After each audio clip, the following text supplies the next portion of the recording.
구독자 여러분 반갑습니다. 돈포겟 부동산 시작합니다. 오늘은 다시 유행처럼 번진 공시지가 1억 아파트 관련해서 내용을 얘기할까 합니다. 공시지가 1억 아파트는 또 다른 투자의 방법으로 이러한 방법들이 있었는데요. 공시지가에 관련해서 얘기를 해보도록 하겠습니다.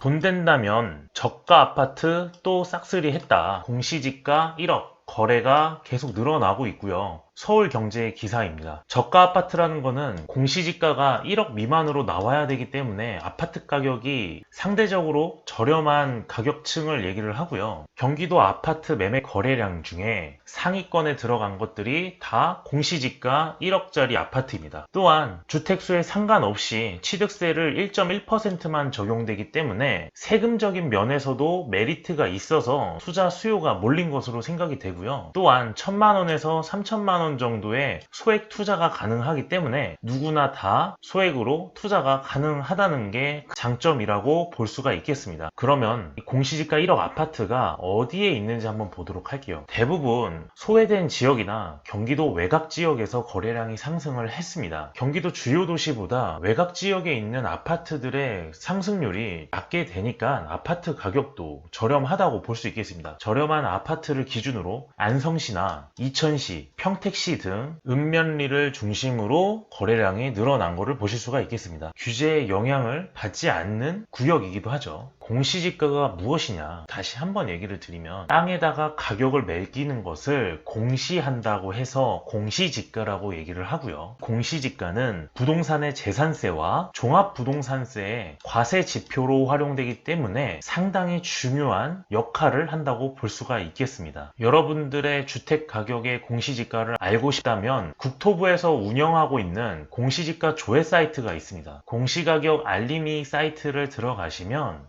2분 정도 조회가 가능하니까요. 보고 싶으신 분들은 들어가서 확인을 하시면 될 것 같습니다. 공시지가가 최근에 많이 오른 것까지 확인이 되실 겁니다. 2022년 공시지가 상승률은 무려 전국을 기준으로 10.16%가 상승을 했습니다. 2021년 기준으로도 10% 이상이 상승을 했는데 올해도 전국 10%니까 불과 2년 사이에 20%가 상승한 거를 보실 수가 있겠죠. 전국적으로 공시지가가 상승하게 되면 아파트의 가격 변동률 또한 왔다 갔다 할 수가 있고요. 공시지가는 부동산의 재산세와 종합부동산세를 과세하는 지표로 활용된다고 말씀을 드렸잖아요. 그렇기 때문에 임대인이 임차인에게 조세를 전가시킬 수 있는 여지를 만들어주는 것이죠. 전국적으로 10% 넘게 상승을 했지만 전국적으로 10%라는 거는 각 지역별로 온도차가 좀 다를 겁니다. 서울 같은 경우는 11%가 상승을 했고 반면에 지방 쪽으로 내려왔을 때는 전국보다는 미치지 못하는 상승률을 보여줬으니까요. 그 점 알고 계시면 될 것 같습니다. 그러면 공시지가 1억 이하라는 아파트의 투자가 언제부터 성행을 했는지 한번 볼게요. 2020년 7.10 대책에 부동산 규제 정책이 발표가 됩니다. 7.10 대책의 가장 중요한 점은 취득세 중과가 중요합니다. 기존의 취득세는 3주택까지 1%에서 3%의 취득세만 냈으면 됐는데 7.10 대책 이후에 중과가 되면서 1주택은 1%에서 3%, 2주택부터는 8%, 3주택부터는 12%고요. 심지어 법인은 12%로 통일이 되었습니다. 그러니까 10억의 아파트를 매수를 한다고 했을 때 내가 조정지역의 2주택이라면 8%라는 취득세를 부과를 해야 되겠죠. 그렇다면 취득세율은 대략적으로 8천만 원을 납부를 해야 됩니다. 높은 취득세 때문에 매수가 망설여지게 돼서 매수자들은 관망하는 수요로 돌아설 수밖에 없게 됐던 거였죠. 차기 정부에서 부동산 세제 인하 완화가 계속적으로 언급이 됐던 이유가 이런 것 때문에 그런 것입니다. 그렇다면 공시지가 1억 이하 아파트를 왜 살까? 투자 수요가 몰리는 이유가 무엇일까? 이 점에 대해서 한번 얘기를 해보면 저렴한 주택이고 이 저렴한 주택을 취득했을 때 취득세율이 1.1%만 부과가 되기 때문에 부담감은 없어서 투자를 하는 걸 수도 있겠습니다. 취득세 중과를 보시면 1주택은 1%에서 3%, 2주택부터 8%, 3주택부터는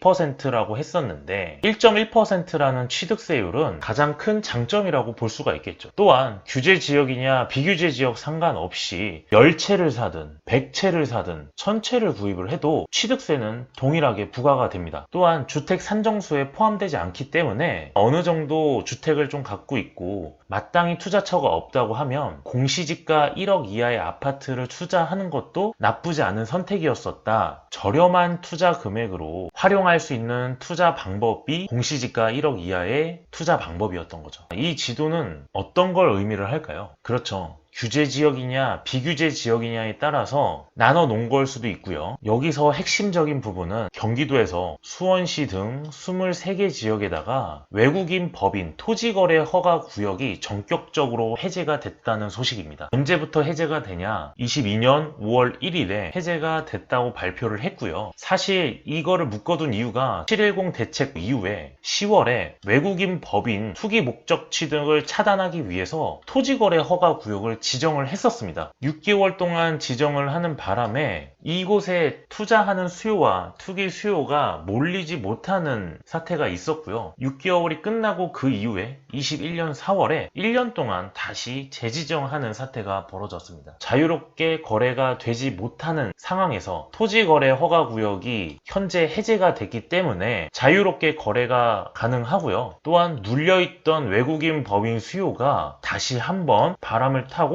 올라올 가능성이 커 보입니다. 그래서 지금이라도 공시지가 1억 아파트를 사야 할까요? 결론부터 말씀드리면 그거는 아닙니다. 지금은 상황이 많이 변했고요. 문재인 정부와 차기 정부 간의 온도차가 다릅니다. 규제 정책을 하는 정부냐, 규제를 완화하느냐에 따라서 차이가 있기 때문에 현재로서는 그건 아니다라고 말씀을 드리겠습니다. 그럼 왜 아니냐? 차기 정부가 부동산 핵심 정책으로 규제 완화를 언급을 했습니다. 앞으로도 계속될 기조가 보이고요. 부동산에 대한 기대감이 있습니다. 이 규제 완화에 대한 기조는 공시지가 1억 아파트를 보유한 집주인들이 추후 매도가 어려워지는데 공시지가 1억 이하의 아파트의 메리트가 취득세가 1.1%에다가 적은 돈으로 갭 투자가 가능한 덕분에 투자 수요가 몰렸었는데 부동산 세제 인하가 발표가 되면 이 메리트는 소멸될 것으로 보여서 공시지가 1억 아파트를 투자한다고 해도 추후 매도가 어려워질 것으로 생각이 됩니다. 그렇지만 차기 정부가 5월 10일 날 취임식 이후에 각종 부동산 세제 인하 방안이 언제 발표가 될지 모르기 때문에 발표 전까지는 단기 차익은 유효하다 이렇게 보고 있습니다. 그래서 신중해서 투자하시면 될 것 같고요. 공시지가 1억 이하의 아파트 투자에 대해서 알려드렸고요. 앞으로 세제 인하 발표가 되면 추후 매도가 어렵기 때문에 혹시나 보유하고 계신 분들은 적절한 타이밍을 활용을 해서 매도하시는 거를 권장드리고 반면에 부동산 토지거래 허가 구역이 해제가 됐기 때문에 이 점을 이용을 해서 투자로 생각을 하시고 판단하셨으면 좋을 것 같습니다. 그래서 차기 정부가 각종 부동산 세제 인하 방안 발표 전까지 단기 차익은 유효하다 이렇게 말씀드리고 싶고요. 오늘은 공시지가 1억 아파트에 대해서 알아봤습니다. 구독과 좋아요는 저의 영상 제작에 큰 힘이 됩니다. 이것으로 영상 마무리하도록 하겠습니다. 감사합니다.